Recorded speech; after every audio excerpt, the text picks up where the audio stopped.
Hello, everyone. All right, my name is Chandra, and I work at the Penticton Museum, and I'm really happy to be able to present a brown bag lecture for you folks. And we have a special presenter today. This is Dennis Oomen. He's the curator and manager of the museum. And he's going to tell us about, yes, give him a round of applause. Nice one. So, and he's going to tell us about the myths of the Crusades, which I know I'm fascinated. I want to know more. What are those myths that we have been, totally unknowing about? You're going to find out. Excellent. I'm looking forward to it. All right. So, without further ado, I will turn it over to Dennis. Thank you very much, Chandra. Thank you so much, and thanks as always for coming here today.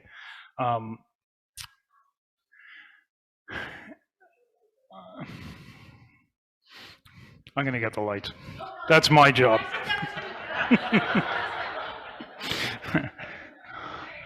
There we go. On the way in, I was just talking to George, a longtime brown bag attendee, and he said, "Well, where did you come up with the idea for this particular presentation?" And that's easy enough, I guess. It's something that had always interested me. Medieval era, the Crusades were an important part of the early medieval era, and there's a lot of misrepresentations and a lot of misunderstandings around the Crusades. And it must be at least about 2 months ago now, but I was driving around, running some errands in town, and I was listening to a local radio station. I won't mention which one, and they seemed to stream various programs from, I think from NPR, National Public Radio, and there was a Professor Ortiz talking, and she was talking about various things, the history of colonialism and so forth. And she was holding forth briefly on the Crusades. And she said this was a horrendous episode in which, these Crusaders came from Europe and went to a peaceful Middle East and slayed people and just conquered, and it was just absolutely awful. And I remember thinking, wow, that's simply not right. As a professor, as a doctor of history, she should know better. And I was yelling at the radio and pounding on my steering wheel, and I thought, this isn't healthy. I better just maybe do something about it. And so, hence this came along, the idea for this presentation. And if you've heard some other presentations I've done, I always seem to take big historical events. And I get about a little ways into it, and I realize, oh, good God, what have I done?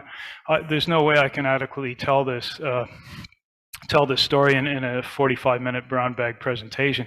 But and I thought, I'm never going to do it again, but I haven't learned a thing, because here we are. Now, when it comes to myths of the Crusades, I've read quite a few books on the topic, and I've got a book right here which served as sort of my main source, because it's extensively footnoted and researched. And this is 7 myths of the Crusades. And I thought, well, I can at least do 5. And it didn't work out that way. We're down to 3. So I'm going to talk about myths of the Crusades, 3 of them in particular. So Chandra, do I advance this or do you? This is it, eh? Oh, okay. What's that? Oh, yeah. Oh, that's it. I remember now. Okay. All right. Okay. Well, before we, I just want to make a brief mention of one of my history instructors at the University of Guelph, when I attended way back, and Dr. Terence Crowley, and he taught an introductory course in history called Historical Methodology. And in it, he talked about the importance of sources and of looking at different sources and assessing those sources based on who wrote it and who didn't. And he talked about the importance of what we call primary sources, documents and so forth that were written at the time of the events being described. And they're the best kind of sources you want for historical research, but of course you have to assess where they came from and take into account the specific viewpoints and attitudes of the people recording events at the time. So I just want to say thank you, Dr. Crowley, because it was an excellent course, and it really helped me understand historical methods in assessing history. No, that way, right. Come on. I gotta wait for you, Chandra? Okay. There we go. The Crusades in history. Well, I'll read what we have here. They certainly were a defining moment in European history. Over a period of 133 years, there were 6 separate crusades. And there were thousands of smaller ones because the flow of what we might call warrior pilgrims from Europe to what I'll call the Holy Land never really ceased. You had organized groups, you had individuals going from Europe to the Holy Land for at least 133 years, and then 6 separate crusades embodied within that period. The idea was to wrest control of the Holy Land, especially Jerusalem, from Muslim rulers, and to restore the pilgrim routes that Europeans had been using for hundreds of years, and also to counter what was being seen as a threat. So over the years, the Crusades were looked at in different ways. Let me move there. Attitudes changed, ideas changed, and sometimes the Crusades basked in a sense in a good reputation, and they had a good reputation in a good way, and then they would go down into the depths again, and it was seen as a horrible, barbaric happening, and so on and so forth. At the moment, they're sort of in the depths, and you can ask, why does this still matter? And we'll go into it a little bit more, but there's some names associated with these viewpoints that we all know: Osama bin Laden, the perpetrators of the Bali bombings. When was that? I think in 2008, and many extremists from the Middle East. They base their worldview in part on their idea of the Crusades. And ironically, their understanding of the Crusades largely came from Western sources and Western leaders. So if you really want to understand what's going on, you need context and you need background. And then, of course, I thought I'd include this quote at the bottom. One of the real problems in the historical study of the Crusades is the amount of remarkably bad history that they have called forth. The romantic allure of the Crusades has always been so great that no field has been the subject of so much worthless, pseudo-historical trash. He's not holding back. And that's in 1940. So, what myths? Okay, well, let's start with, like I said, I had to narrow it down to 3 myths, and here are the myths I'm going to try and address today. Myth number 1, the Crusades were an unprovoked, brutal assault on peaceful Middle Easterners minding their own business. Underneath it, I just wanted to say, well, where do these ideas come from? There were speeches by ex-President Clinton and Barack Obama that sort of reinforced this idea. Popular history certainly had a role to play. There were scholarly treatments that characterized the Crusades in this way. And I included a direct quote from Bill Clinton at Georgetown University. This was shortly after the 9/11 attack. And Bill Clinton said, "Unless we get on our high horse and think this is unique to some other place, remember that during the Crusades and the Inquisition, people committed terrible deeds in the name of Christ." Bill Clinton. And then moving over to Barack Obama, much the same idea. Lest we get on our high horse, I think these guys had the same speechwriter. Lest we get on our high horse and think this is unique to some other place, remember that during the Crusades and the Inquisition, Boy, they're really talking, yeah. Anyway, people committed terrible deeds in the name of Christ, the president said. In our home country, slavery and Jim Crow all too often was justified in the name of Christ. And then moving on to myth number 3. Oh, sorry, I skipped myth number 2. The Crusaders were after material gain, wealth, and riches that could only be gained through bloody conquest. I think, you know, these statements more or less from Barack Obama and Bill Clinton more or less reinforce these myths. Myth number 3, the Crusades ushered in 900 years of unremitting hostility between East and West, between Christians and Muslims. The fact is that most Muslims had a low awareness of the Crusades. They, for many years, the first Arabic history of the Crusades was written in 1899. And they thought of them as a minor incursion on the borders of Muslim lands, and it was repelled, and it was a victory, and it was, in fact. But that changed.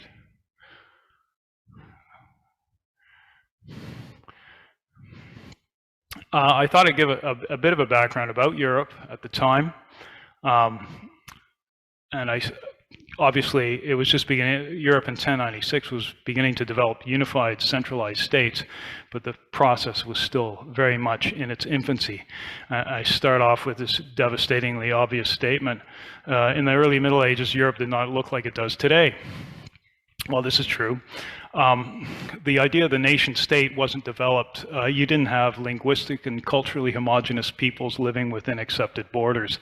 You had borders, but they were defined by kingdoms and principalities and political jurisdictions, usually run by nobles. There was central authority where it existed was weak, and there was constant infighting within various kingdoms and principalities. And very often it was all out warfare, or it was just skirmishes between local strongmen. And so Europe was sorting itself out. They were trying to establish strong authorities. They were trying to establish, I shouldn't say they were trying to, it was something that came about. And it took hundreds of years. And of course, this period dates from the fall of the Western Roman Empire to roughly I don't know, the early Middle Ages, 400 years or so. And I thought I'd include this nice statue here, this relief statue. It shows a returning Crusader returning home. You can see the quality of this. It's very appealing, but it's what we might call in, you know, naive style, or I'm sure an art historian would know what to call it. But it's done by a local stonemason, and it honors the return of Hugh of Vaudemont, who is returning after 14 years of crusade.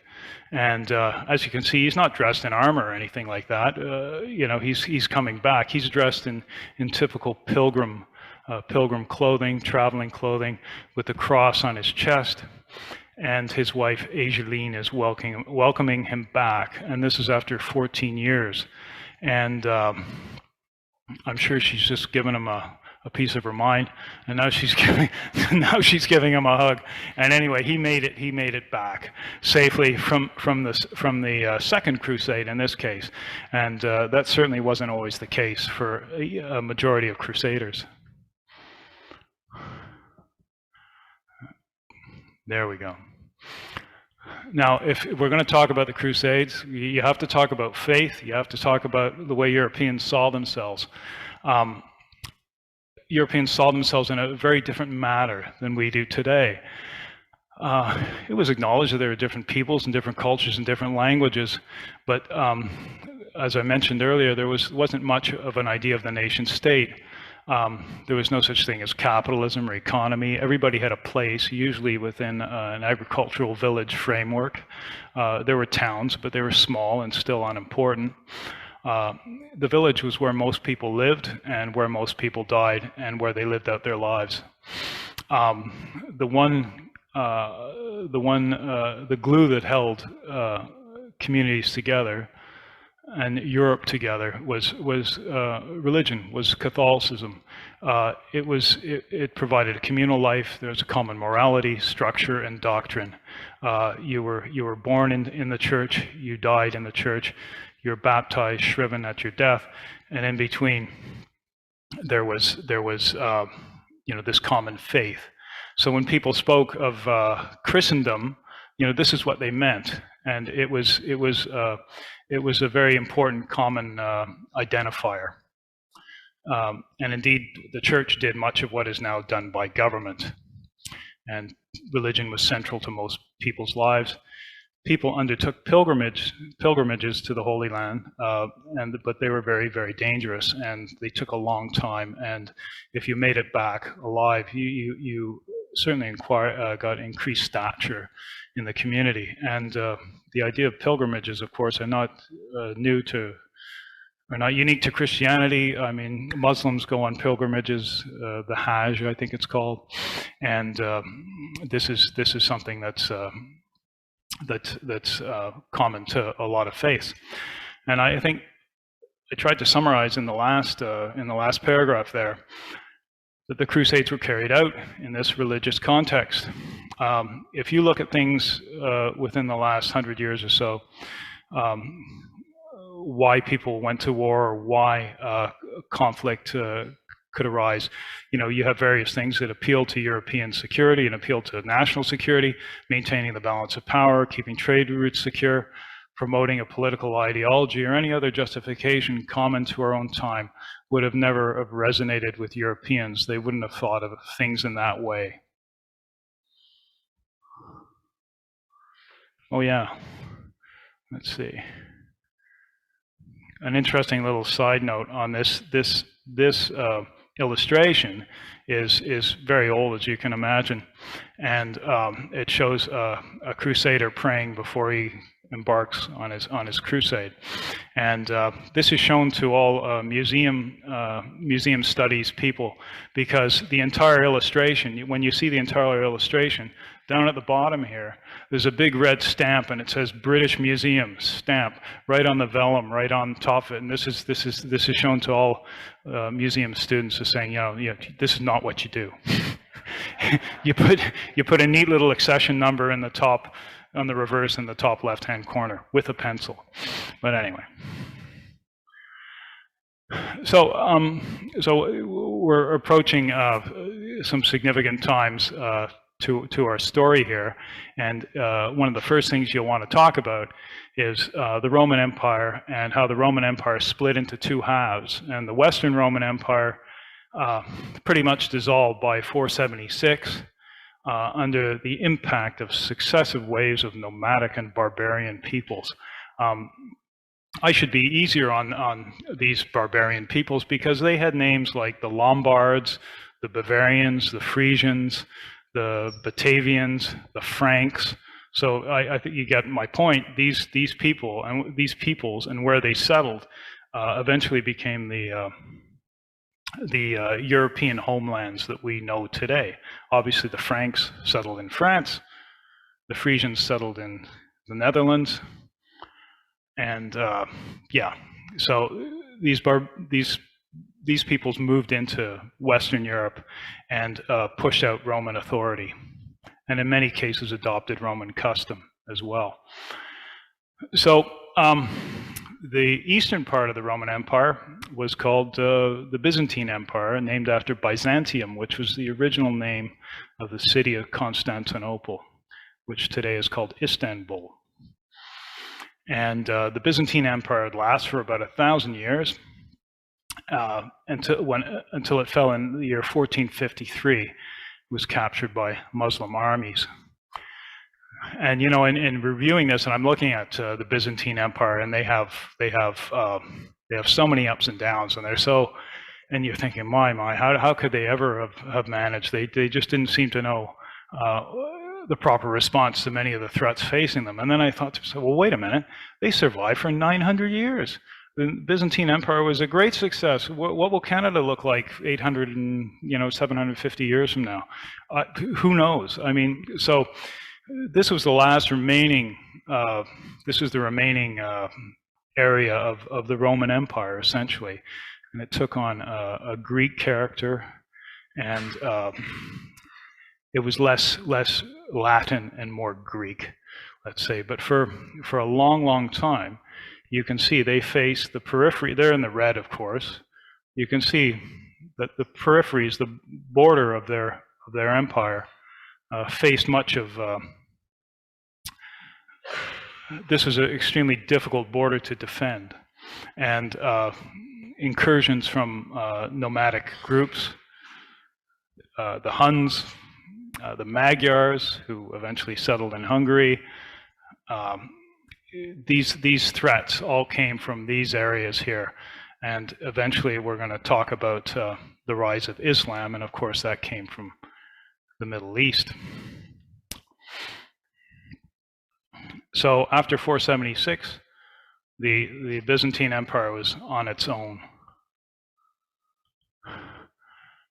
One of the things that the Byzantines are known for is their beautiful mosaic work, and most of these still survive, I think, and they can be found all over the Byzantine, the former lands of the Byzantine Empire.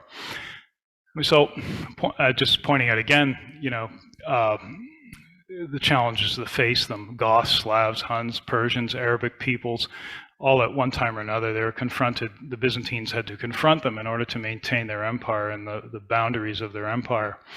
And the Byzantine influence and territory waxed and waned depending on the threat, depending on the internal politics of the Byzantine Empire, which were complex, and you know, the word Byzantine has entered into our vocabulary as a word for intrigue and backstabbing and so forth.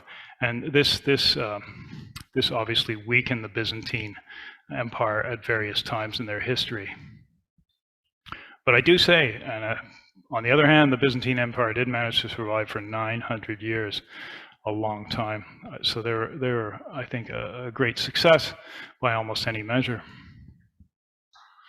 Now, things were happening in Arabia, and one of them was Muhammad was born and founded the Islamic faith. In 632, he died, but during his time, he did a lot to unite the Arabic peoples, and gave them a faith that was aggressive and expansive. And this is the start of what we're going to be talking about for the most part.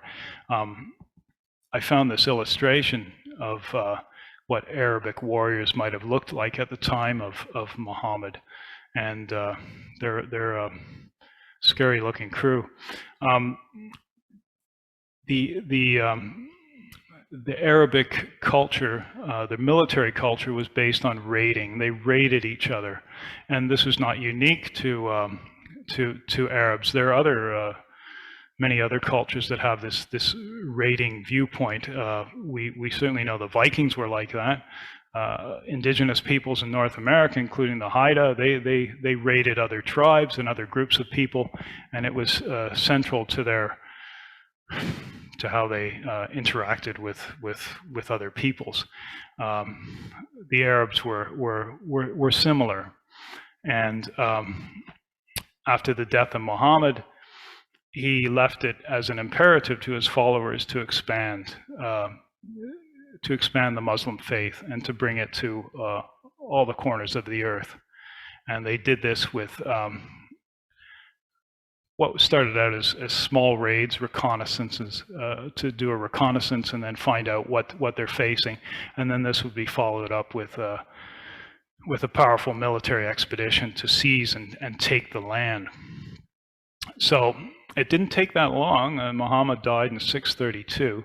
By 649, the Persian Empire, another superpower of the ancient world, it had been completely overrun, and they were facing, they'd conquered Byzantine territories in North Africa and the Middle East. And by 650, they're in full control of the Holy Land. For the next 420 years, the Byzantines warred with Muslim armies and various other peoples in order to maintain their shrinking borders. So the Islamic faith was founded by Muhammad, and it had a powerful expansionary and military ethos, and this was behind the expansion of Islam. And there's actually a quote I should talk about, which I should use, because it just outlines exactly what occurred after AD 632. It says here, in AD 632, Egypt, Palestine, Syria, Asia Minor, which is Turkey, North Africa, Spain, France, Italy, and the islands of Sicily, Sardinia, and Corsica were all Christian territories. Inside the boundaries of the Roman Empire, which was still fully functional in the Eastern Mediterranean, Orthodox, which is still fully functional in the Eastern Mediterranean, we're talking about the Byzantine Empire. Orthodox Christianity was the official and overwhelmingly majority religion. Outside those boundaries were other large Christian communities, not necessarily Orthodox and Catholic, but still Christian. Most of the Christian population of Persia, for example, was Nestorian, which is a Christian sect, which you don't find anymore. Certainly there are many Christian communities in Arabia. By AD 732, a century later, Christians had lost Egypt, Palestine, Syria, North Africa, Spain, and most of Asia Minor and southern France. Italy and their associated islands were under threat, and the islands would come under Muslim rule in the next century. The Christian communities of Arabia were entirely destroyed in or shortly after 633, when Jews and Christians alike were expelled from the peninsula. Those in Persia were under severe pressure. Two-thirds of the formerly Roman Christian world was now ruled by Muslims. So you have a very, they had a very profound impact.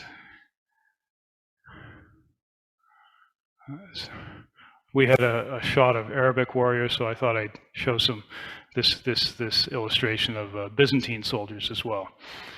The man who does these illustrations, Angus McBride, he's passed on, but he's an excellent historical illustrator, so I just thought I would include that for your viewing pleasure. He always manages to introduce a human element into his illustrations. So these are Byzantine soldiers. They're later on they're much later on than the period we're immediately talking about, but things didn't change all that much in terms of armor and weapons and so forth.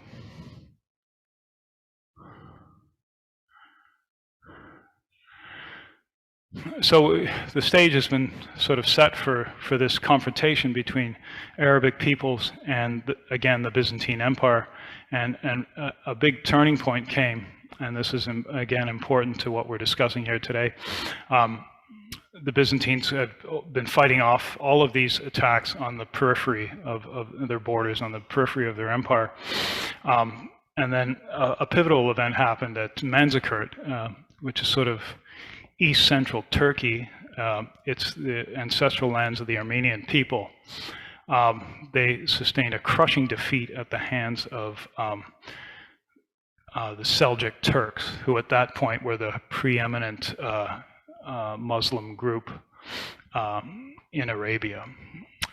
And this meant the loss of Asia Minor, Turkey. And this is where the Byzantine Empire got certainly most of their recruits for their army. It was an area that provided them with a lot of revenue, and this was a real problem for them. This was a great loss. You can see a painting I found that sort of illustrates the aftermath of the Battle of Manzikert, and I think this is the Byzantine emperor. He was captured, and he's approaching the Islamic leaders of the army, and this is the aftermath. So it was an important event. It was a pivotal event, and the successor to this man, he he made an appeal to Europe, to the Pope. He said, "You got to help us. We'll be no more. We're the bulwark of Eastern Europe. We're the ones who keep things under control. But unless we get some help, we're going to go under. And we need your assistance." Now, just to give you an idea of like how fluid these things were, Manzikert happened in 1071, but Constantinople, the Byzantine capital, had already been under siege from Islamic armies in 668 and 717. And you can see here, Egypt, the Middle East, and Armenia fell, much like I mentioned. Cyprus, Rhodes, Crete, and Sicily were raided, and Sicily was actually held for Islam for many decades. North Africa fell, and of course from North Africa, Islamic forces went up into Spain, and they even mounted a powerful expedition to central France, and they were turned back at the Battle of Tours by Charles Martel, who is obviously a very important figure in French history. And meanwhile, they're going the other way as well. Islamic armies were going into India, Afghanistan, and Pakistan, and Islam spread in that sense. So I include a quote here from a French Catholic historian named Hilaire Belloc, and he talks about the impact of Manzikert. So he says, Manzikert, the shock that launched the crusade, would have destroyed us, but for the shock that launched the crusade would have destroyed us, but for the crusade. Constantinople would have fallen, all Europe would have been involved, but under that stimulus, the West moved. Gaul and the Rhine, Normandy, Flanders, Aquitaine, Lorraine, armed, faced east, and went forward. The issue was a life or death of Christendom.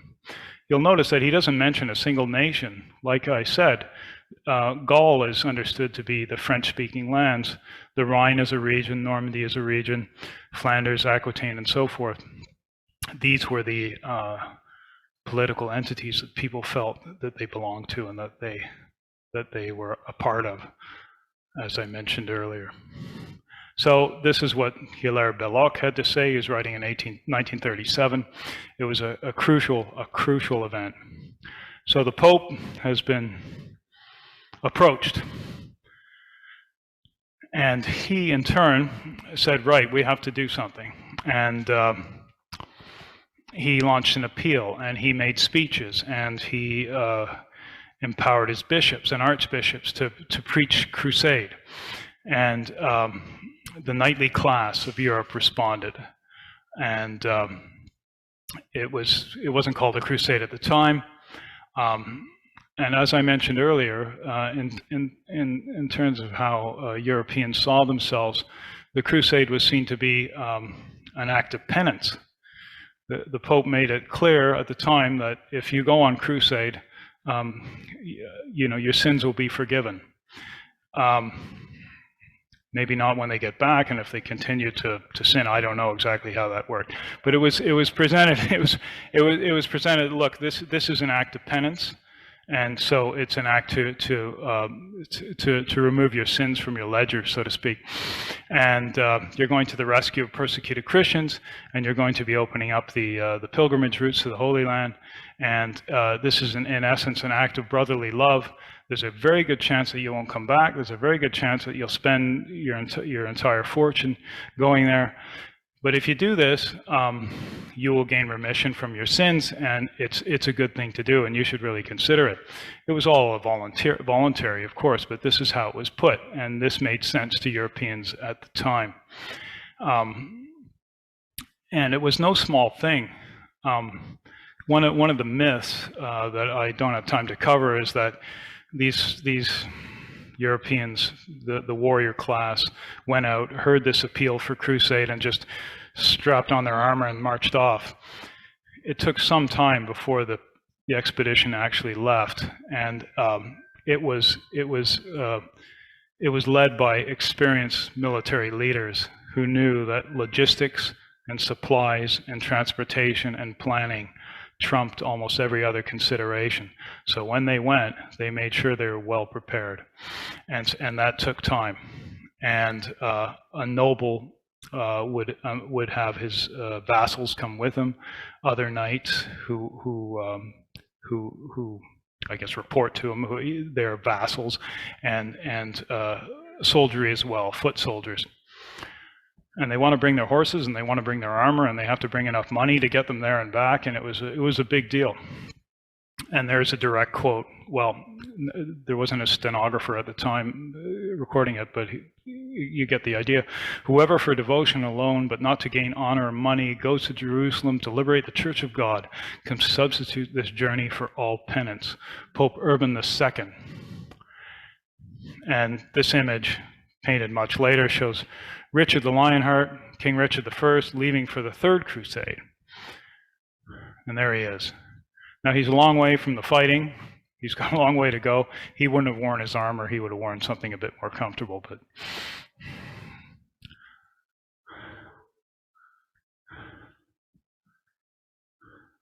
oh, yeah, before we move on, actually, we're going to be looking at a few other things. Now, if you want to look at motivations and the ideas that motivated the Crusaders and that motivated Europeans in general, you can go to primary sources, and these are in the form of charters. Present-day historians are examining the evidence in the form of charters or documents that set out fundraising efforts and made provisions for their properties and families while they were gone and if they failed to return. There are hundreds, if not thousands, of these documents, and they provide like a primary document that tells you exactly why they went and what they did. And here's an example of a charter. And the historian in question, Jonathan Riley Smith, he published his findings in 1986.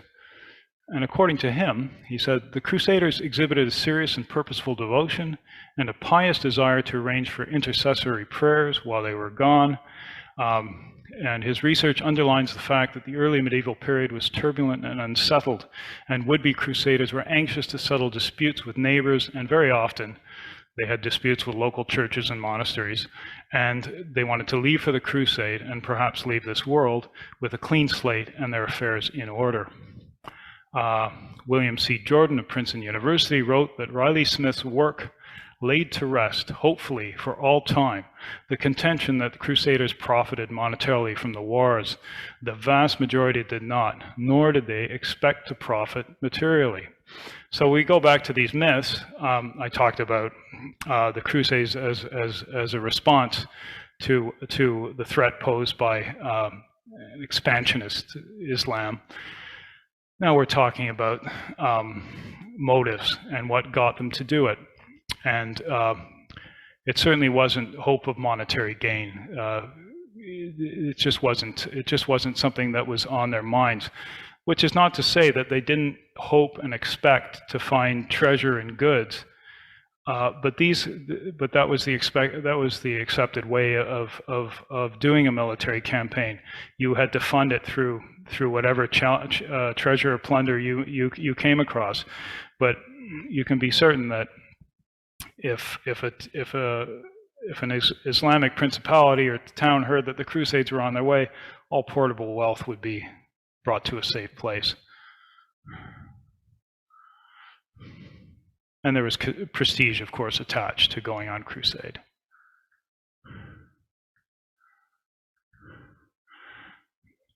So I thought I'd include some of these. These are summaries of Crusader charters that talk about some of the arrangements that they made. And it's very interesting when you read, here's Folk of Placy Massey, I guess, a Frankish knight, a French knight. He is going to entrust his daughter for 3 years to the nuns of Ronceret, after which time, if he has not returned, she may either join the community or be married. And at the same time, in thanks, he gives to the abbey certain rights, cutting wood and so forth, to his woods, and confirms an earlier gift to the convent, I suppose. And so he's leaving, and he wants to make sure his daughter is provided for, that she'll be looked after in his absence. And here's a fellow, probably doesn't have a lot of money, Guy Tortoise of Rochefort. He quit a claim to a certain land, to a certain parcel of land, and in return for that, he got 20 sous in cash. I don't think a sou is a lot of money, but at any rate, he found it helpful. And then, yeah, you get the idea. They would do what they could to finalize their affairs. they would sell property or they would lease it, and with the idea of raising funds to buy their equipment to pay for the expedition. And there's an interesting thing here. Here's a fellow who's making arrangements with the Hospitallers, who a knightly order that arose out of the time of the Crusades for money to be forwarded to him. And as it says here, this fascinating charter sheds light on the role played by the Hospitallers in communicating information and transferring money across Europe and just expediting financial arrangements. And the Hospitallers and the Templars were well known for that, and they in turn came out of the Crusades. And there's another aspect to the Crusades as motivation and whether or not this was an adventure in which you could return and be rich. This was the question of younger sons and inheritance. So this comes from a certain historian called George Duby in the 1970s, and he asserted that since younger sons did not receive a full inheritance or even any inheritance at all in many cases, and we're talking of course about the knightly class here, going on crusade gave them an opportunity to carve out a place of their own in the Holy Land. Going back to Mr. Riley Smith, who did the work on the Crusader charters, he showed that the Crusades did not provide an economic safety valve for younger sons.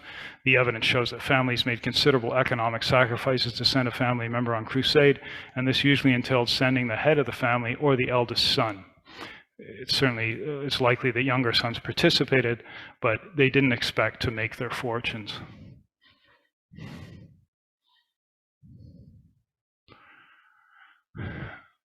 So there's no time here to go into a detailed blow-by-blow account of the Crusades, but maybe you recall the earlier map of the Holy Roman not the Holy Roman Empire, the Byzantine Empire. This is what Europe looked like in 1683. The dark green areas are areas under the Ottoman Empire, which was the successor state to numerous Islamic states. The lighter green areas are what's called vassal states. They pay homage to the Ottoman Empire, and they are under their domination. So we're looking at almost a complete reversal of the Byzantine Empire, and now we have the area of the Ottoman Empire, the Islamic Empire of the Ottoman Empire. And this is in 1683. That's the early modern period. The Reconquista, the Spaniards, over a period of hundreds of years, recaptured Spain from Islamic forces from North Africa. But of course, we're talking about something that happened over hundreds of years. We're talking about intermarriage and all sorts of intercultural things, and and essentially this long period of Islamic occupancy of the Iberian Peninsula of Spain made Spain what it is. So Islam in Europe in later years.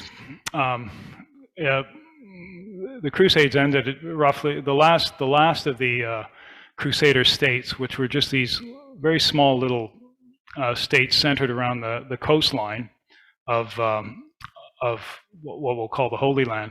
And then there was an area in here centered on the Armenian lands, and the Armenians were a Christian people. This was the extent of the permanent Crusader holdings in the Middle East.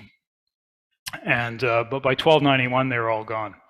They'd been reconquered. They had been removed.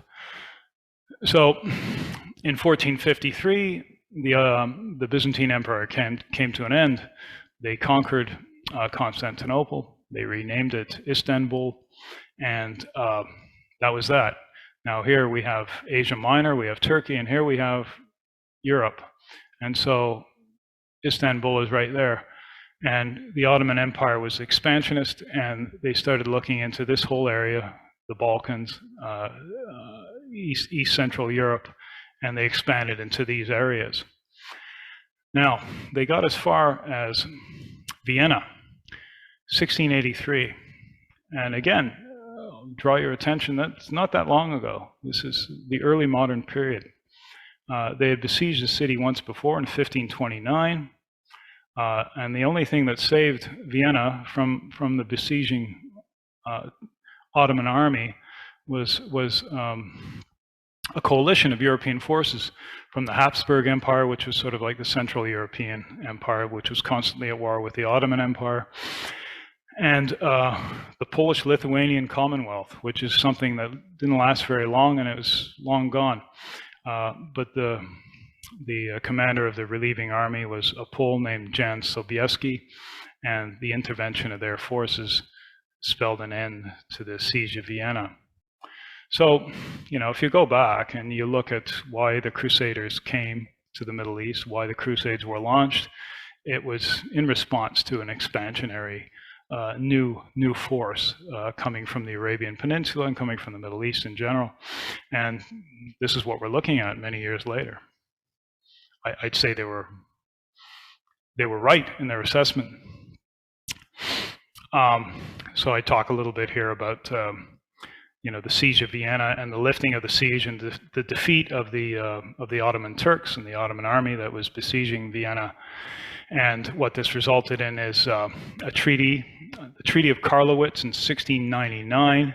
The Ottomans came back and tried again a few times, and by 1699 they realized that they couldn't succeed in their goal of conquering Austria and more of Central Europe. So they signed a treaty, and that was the end of their imperial ambitions into Europe. After that, the Ottoman Empire stayed roughly within these boundaries that you see here.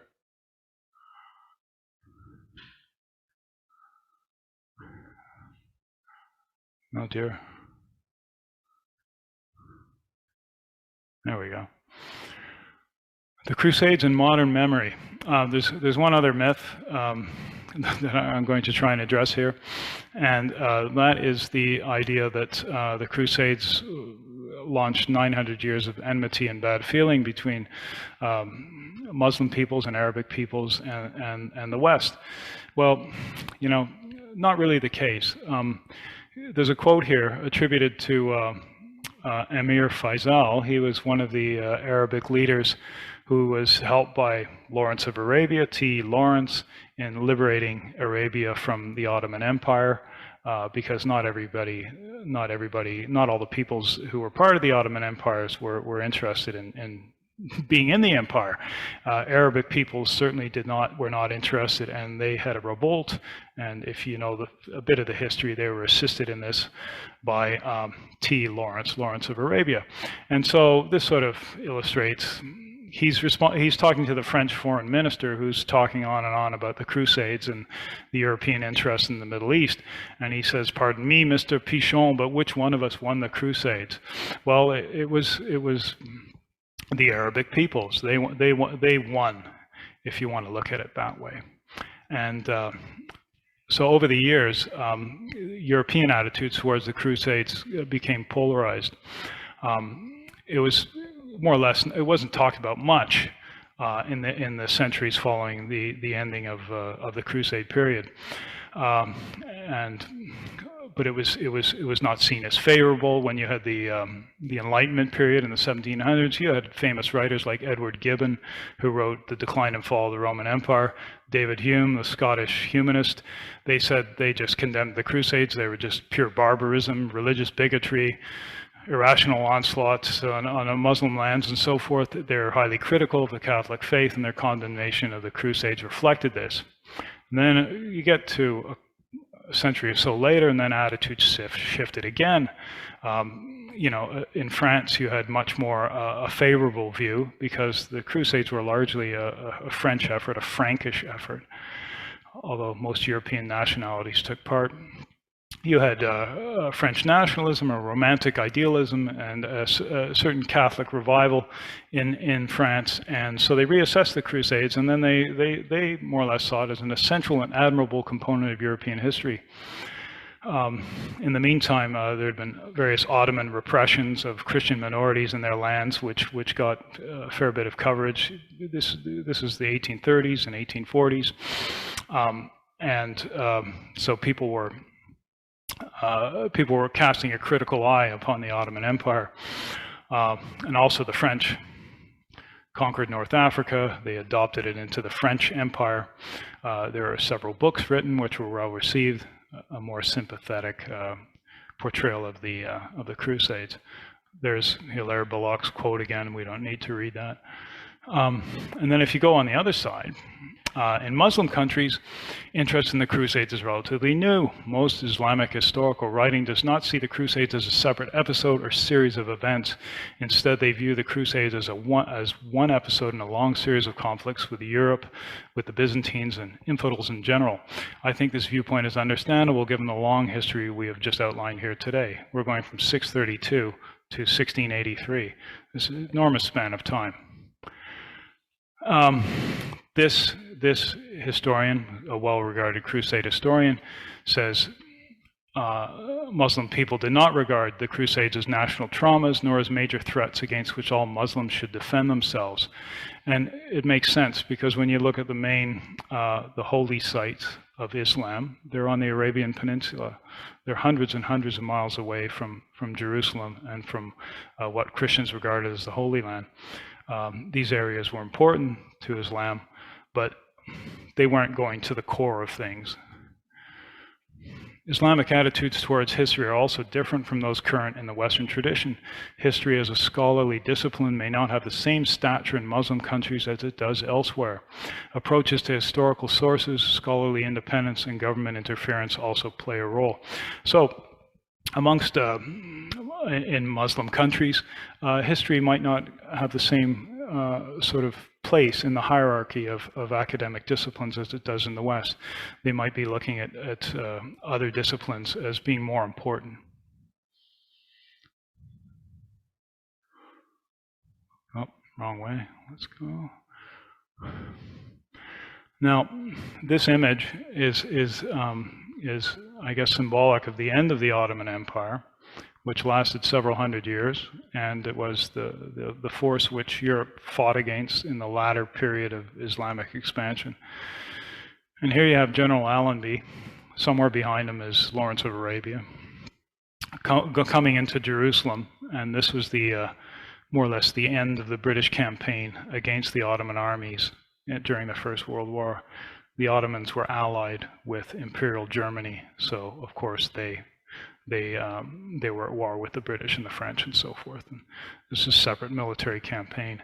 And so, but in 1917, the British conquered Jerusalem, and for the Ottomans, that was sort of that was the end, the beginning of certainly the beginning of the end. Now, there's from around this period, the Ottoman Empire was broken up, and it came under the authority of various European powers, primarily France and Britain. And they split the Ottoman Empire up into all these countries. Iraq, Syria are the main ones. And their idea being that, we do not want to face this monolithical empire, this monolith again. We want to have separate countries, easier for us to deal with, and they've got lots of oil. So we just want to have something that we can deal with, and to a certain extent, they also met the sort of national ambitions and the ambitions of the various peoples living there, which the Ottomans held together by force. So, and you sort of get what happened to the Crusade narrative in Arabic eyes. Arab leaders wanted to construct national narratives which grew out of for these new countries, and it was convenient, and it was a rallying point for nationalist feeling to build a history around resistance to European aggression, and the Crusades were a convenient starting point. And then in 48 or 49, you had the founding of the State of Israel, and that added a certain fuel to the fire. Arab nationalists and Salafists, which promotes a overarching Muslim identity amongst Middle Eastern peoples. Various nations are not, the nation state is not that important to them. They can all now point to a new enemy, and this is the combined Zionist Crusader nexus is the common enemy of Arab aspirations. Zionism, of course, is the political philosophy of a national home for the Jewish people. I'm not going to get into that particular thing, but nonetheless, this is how Arab nationalists and leaders tended to portray the Crusades, and it's a powerful formula, it's a powerful image, and it was adopted by extremists of all stripes, Osama bin Laden, as I mentioned, and others. And so here we talk about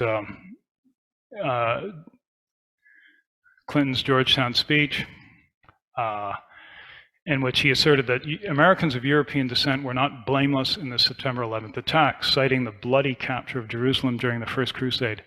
Leaving aside the absurdity of establishing culpability from an event occurring 900 years ago and the diverse origins of those who died during the attacks, Clinton's statement completely misses the fundamental nature of the Crusades, their context, the rise of Islam, and other issues we discussed here today.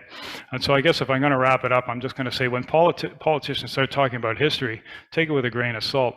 When Hollywood starts talking about history, take it with a grain of salt. And my purpose in presenting this is just to provide context, and it's certainly not to say, well, these were the good guys and these were the bad guys and these are, and so on and so forth. It's not like that. Various peoples experience empires are established, powers expand. This is the way of history. During the period we're talking about, we saw the rise of Islam. I hope I gave you a good idea of how that came about. And the Crusades were part of the European response to it. It was ultimately unsuccessful, but I think it was understandable in view of what was going on. So yeah, and as for what's going on today, I'll leave that to your own understanding. But anyway, that's my take on the Crusades and the myths of the Crusades. I hope you enjoyed it.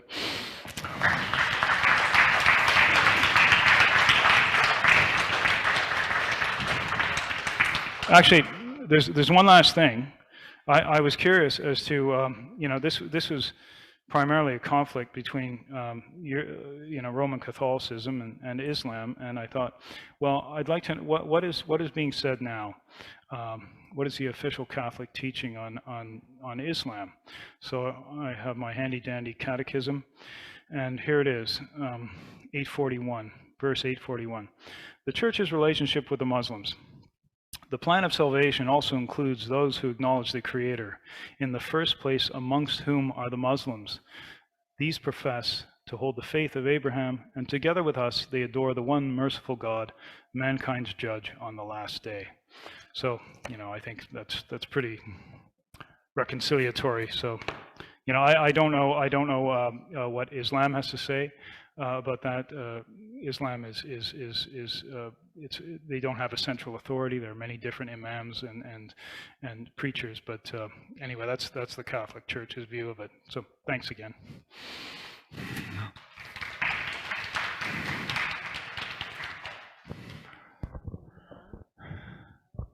Any questions? We have the technology here. There are questions. Yes. Yeah. Go ahead. Does the search for the Holy Quest for the Holy Grail have anything to do with the Crusades? I would say it does. I think it's... Sorry, Dennis, I'm just going to repeat the question for people at home. The question is, does the search for the Holy Grail have anything to do with the Crusades? I think it probably does, because there was so many myths and legends that grew out of the Crusades themselves. At one point, during the First Crusade, they found the spear point, which was allegedly used to wound Jesus during the crucifixion. There would have been many legends and stories, and anything that I think, reinforced the holy aspect, the holy mission of what the Crusades were up to. Would have found a receptive audience. They would have loved to have found the Holy Grail. How they would have known it was the Holy Grail, it's hard to say, but you know, it's just it never happened, I guess.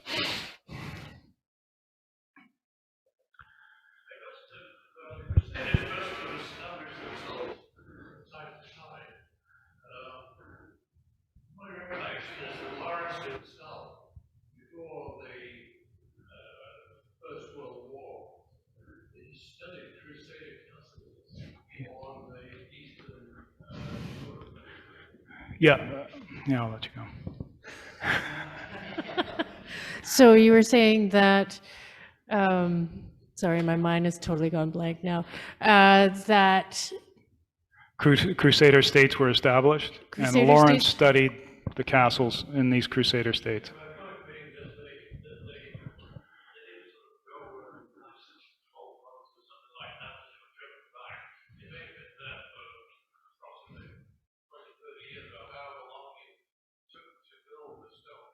Yes, yes.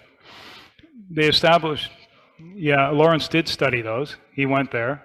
And they did establish states because they were these small states, mostly along the Mediterranean coast, and the one just inland in modern day Armenia. And I think they realized that, well, we can't just come here and defeat Muslim armies and take Jerusalem, because once we leave, they'll just come back. So they established these states. And but it wasn't a colonial enterprise. You didn't have Europeans coming from Europe to settle in the Middle East. It was nothing like that. You had a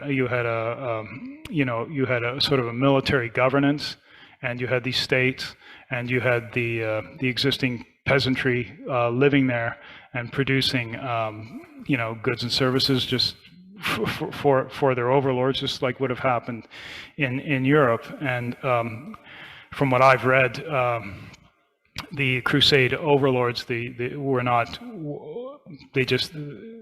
did not persecute their Muslim subjects.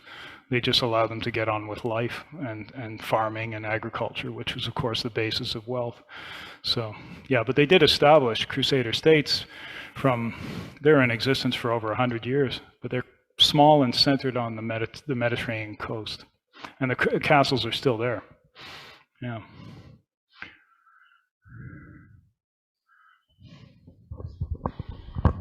Well, thank you very much, Dennis. That was great. Welcome. Thank you. Thank you very much. And thank you to our audience for coming out, and thank you for your donations. We appreciate that. It helps us put on programs like the Brown Bag Lecture.